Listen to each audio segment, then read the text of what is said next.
Narito na ang mga pinakamalalaking balita sa One North Central Luzon ngayong Biyernes.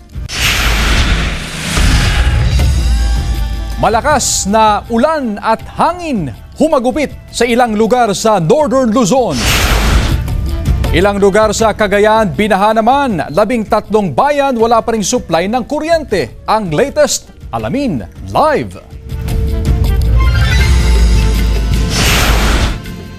Banta ng storm surge o daluyong pinaghahandaan ng Dagupan City LGU.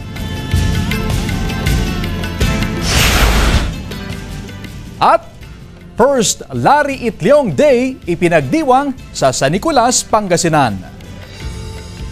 Ito ang GMA Regional TV 1 North Central Luzon. Magandang hapon, ako si Chris Zuniga. Mga kapuso, umpisa natin ang balitaan hinggil sa bagsik ng Bagyong Marce.